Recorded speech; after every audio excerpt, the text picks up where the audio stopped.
primeiro ano.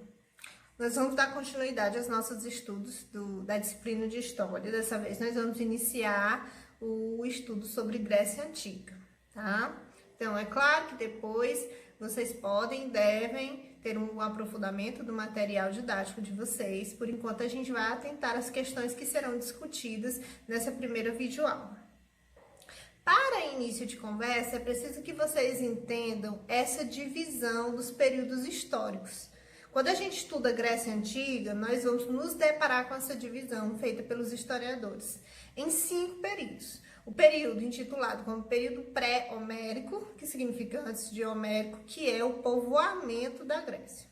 O período homérico, que aí nós destacamos as 2 grandes obras da literatura, que é Ilíada e Odisseia, que são atribuídas a Homero, mas que há questionamento sobre isso. Período arcaico, que é o período da formação das polis gregas, é o início da construção das cidades-estados. O período clássico é o auge dessa vida na polis grega, e o período helenístico é a decadência, é o domínio dos macedônicos e a difusão do helenismo. Nessa primeira fase do estudo sobre Grécia Antiga, a gente vai falar sobre a ilha de Creta. Especificamente, vamos aí desenvolver um estudo sobre o que os historiadores chamam de civilização cretense. Então, assim, existiram 2 civilizações base para a formação da Grécia Antiga. Civilização cretense e a civilização micênica. Então, a gente vai entender isso direitinho. Creta era uma ilha do Mar Egeu, a maior ilha do Mar Egeu. Passou a ser povoada e a ter uma organização social muito evoluída para a época. Dominaram a navegação, até por se tratar de uma ilha, houve-se a necessidade desse domínio de relações comerciais marítimas, e eles instalaram nessas ilhas comunidades, povoados que se estenderam. E os principais deles, quinócios e festas. Então, assim, existiu uma organização social, como eu disse para vocês, e inclusive é uma curiosidade histórica, em toda a Grécia, a mulher ela vai ter mais participação, ela vai ser mais reconhecida, mais valorizada na ilha de Creta. Segundo os estudos dos historiadores, os relatos são de que na ilha de Creta a organização social favorecia muito a mulher.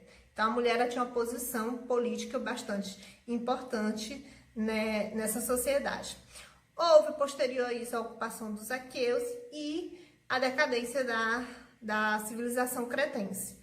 Apesar de não se ter muitos dados sobre isso, o porquê da decadência definitiva, muitos historiadores atribuem a ocupação dos aqueus, que gradativamente vão tanto adquirindo a cultura cretense, mas destruindo esses povoados.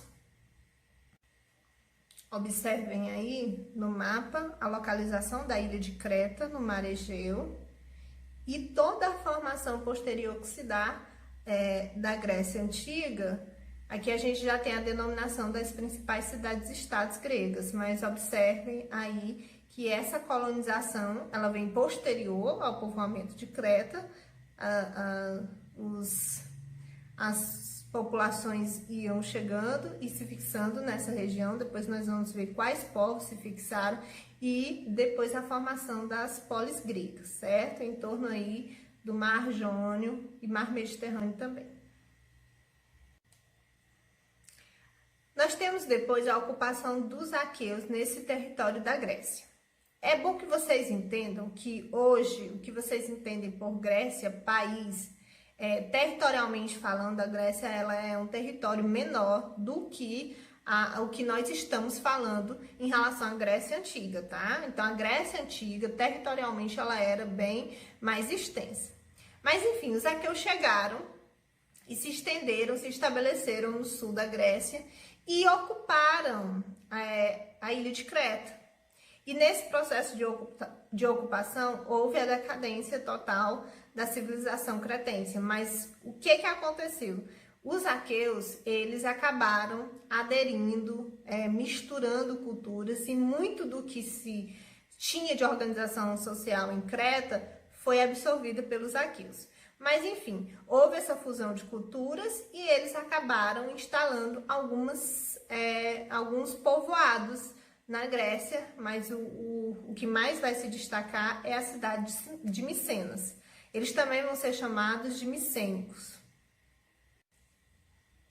E eu trouxe essa fichinha que resume basicamente essa trajetória e essa ligação entre os aqueus e a civilização de Creta. Então, assim, os cretenses se estabeleceram, se organizaram socialmente, existe uma organização social matriarcal, o que é muito diferente, porque todas as civilizações da antiguidade, elas possuíam uma organização social baseada no patriarcalismo, e a Creta não, Creta se diferenciava, tanto que depois vocês vão observar que na sociedade grega, na verdade, a mulher ela era desfavorecida politicamente. Então o homem estava sempre nessa posição de autoridade.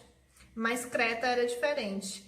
E aí nós temos a ocupação dos aqueus e o controle do Mediterrâneo. Os povos que ocuparam gradativamente a Grécia. Então nós temos os aqueus, como eu falei para vocês, chegaram inicialmente, depois os jônios, eólios e os dórios, que tinham um caráter mais agressivo, mais militar, destruíram algumas organizações sociais e fundaram posteriormente Esparta. Nós vamos ver isso também. É interessante vocês atentarem para isso, porque muito se cai em vestibular essa questão da ocupação e eles vão embaralhando o nome dos povos, mas é importante que vocês entendam essa sequência e essa ocupação. Aqueus, jônios, eólios e dórios. Eu trouxe para vocês esse processo para se formar polis gregas, não é? Não é que esses povos chegaram e fundaram a polis gregas, não. Era um processo muito gradativo. Então, é basicamente dividido em fases, não é? Então, nós temos primeiro a formação dos genos. O que eram os genos? Eram comunidades, povoamentos em que existia um líder. Esse líder é chamado pater. E esses genos, eles viviam em comunhão, tudo se dividia. O que sobrava, eles acabavam guardando ou utilizavam na compra de escravos ou na compra de materiais que faltassem. Então, assim, essa era a organização social dos genos. Posteriormente, nós temos a migração para o que a gente vai chamar de frátrias. O que eram as frátrias? As frátrias surgiram com a dificuldade dos genos de manter, por exemplo, a agricultura. Tudo era dividido. Existia uma repartição na produção com os membros dos genos. Então, assim, a elite dos genos acaba se unindo a outras elites de outros genos. Existe essa união. E eles formam uma comunidade maior, que vai ser aí denominada de frátrias. Essas frátrias vão acabar formando tribos, que é uma extensão maior, que é como se fosse a reunião dessas frátrias, e aí as tribos vão denominar os demos. Os demos já é mais parecido com a cidade, territorialmente maior, e já existe uma pessoa que se destaca na organização, na administração desses demos. E por último nós temos aí o que a gente chama de polis grega, que é a cidade-estado da Grécia. Vocês entendem já o conceito de cidade-estado, que significa, na antiguidade, a cidade independente, não é? Então, a polis grega, ela tinha essa característica, era uma cidade-estado, cada polis grega era indiferente. Então, aí nós temos dois pontos importantes. Primeiro, que o poder na Grécia antiga, ele se estabelece de forma descentralizada. Existem várias cidades-estados e cada cidade-estado é independente. Então, não existe a formação de um império.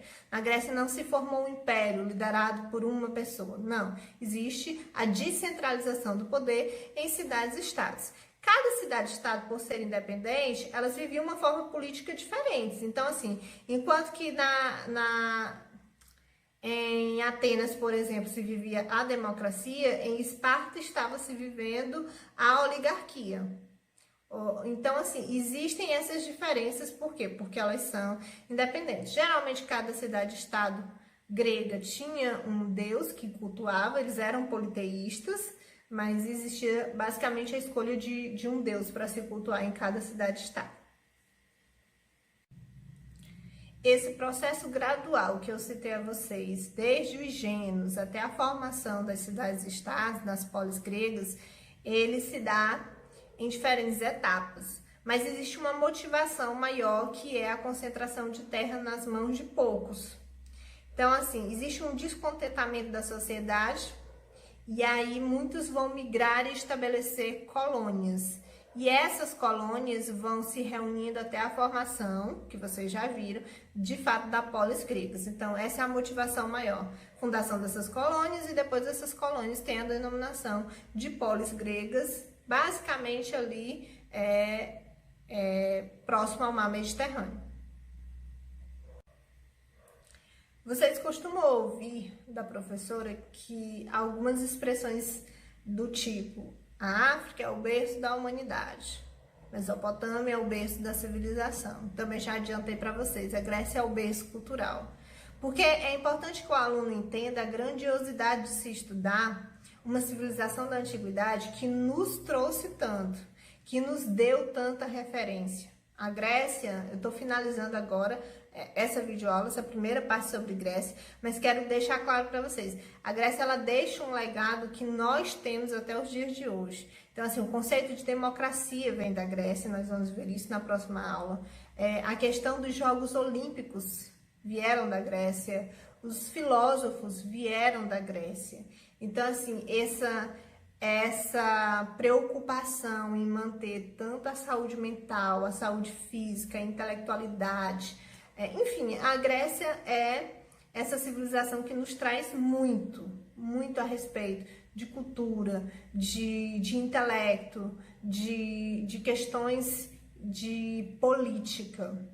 Então, assim, é uma sociedade que não teve uma democracia plena. A primeira forma de democracia do mundo aconteceu na Grécia. Claro, a mulher não votava, escravo não votava, estrangeiro não votava, não tinha essa participação na política. Então, era uma democracia, mas uma democracia limitada. Mas houve a preocupação em se ter a democracia, se lutou pela democracia. O termo vem da Grécia. Então, a primeira referência que a gente tem, politicamente falando, em relação à democracia e a vários outros conceitos da sociedade, dos quais nós utilizamos até hoje, vieram da Grécia. Então, resumo aí de algumas expressões, tipicamente da sociedade grega, que depois vocês podem precisar usar em alguns exercícios.